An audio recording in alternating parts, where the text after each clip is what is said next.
एक रहस्यमय जंगल में 5 दोस्त रहते थे, शेर, हिरन, हाथी, लोमड़ी और बंदर। लेकिन यह कोई साधारण जंगल नहीं था। कहा जाता था कि जंगल के बीचों बीच एक जादुई तालाब है, जो सिर्फ सच्चे दिल वालों को ही पानी देता है। एक दिन सूखा पड़ गया, सब जानवर प्यास से तड़पने लगे। पांचों दोस्त उस जादुई तालाब की खोज में निकल पड़े। कई खतरों को पार करते हुए वे आखिरकार उस तालाब तक पहुंच गए। तालाब के ऊपर एक चमकती हुई आवाज गूंजी, पानी सिर्फ उसी को मिलेगा जो सबसे योग्य होगा। बस फिर क्या था, दोस्ती में दरार आ गई। शेर दहाड़ा, मैं जंगल का राजा हूँ, सबसे योग्य मैं हूँ। लोमड़ी मुस्कुराई, योग्यता ताकत से नहीं, दिमाग से होती है। बंदर उछलते हुए बोला, सबसे तेज और चतुर मैं हूँ। हिरन बोला, सच्चाई ही सबसे बड़ी ताकत है। हाथी अब भी चुप था। तालाब अचानक 5 हिस्सों में बंट गया और हर किसी के सामने एक चुनौती आ गई। शेर के सामने एक और भी बड़ा डरावना शेर, हिरन के सामने तेज तूफान, बंदर के सामने टूटा हुआ पुल, लोमड़ी के सामने पहेलियों का जाल, हाथी के सामने गहरा उफनता पानी। सबने अपनी अपनी चुनौती पार करनी शुरू की। शेर ने लड़ाई की, लेकिन समझ आया कि असली जीत लड़ाई नहीं, डर पर काबू पाना है।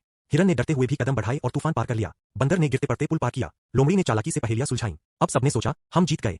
लेकिन तभी असली क्लाइमेक्स आया। तालाब की आवाज फिर गूंजी, तुम सब असफल हो गए। सब चौंक गए, क्यों? तभी उन्होंने देखा, हाथी अभी भी वही खड़ा था। उसने अपनी चुनौती शुरू ही नहीं की थी। शेर गुस्से में बोला, तू डर गया क्या? हाथी शांत होकर बोला, मैं अकेले जीतकर क्या करूंगा, अगर मेरे दोस्त हार जाए। और फिर हाथी ने अपनी सूंड बढ़ाई, सबको अपने ऊपर बैठाया और एक एक करके सबको उस खतरनाक पानी से पार करा दिया। जैसे ही सब साथ में पार पहुंचे, तालाब चमक उठा और एकदम से पानी भर गया। आवाज आई, असली योग्य वही है जो खुद से पहले दूसरों को रखे। शेर की आंखों में आंसू आ गए, लोमड़ी चुप हो गई, बंदर पहली बार शांत था, हिरन मुस्कुरा रहा था और हाथी, वह बस धीरे से पानी पीकर बोला, अब सब साथ में पीते हैं।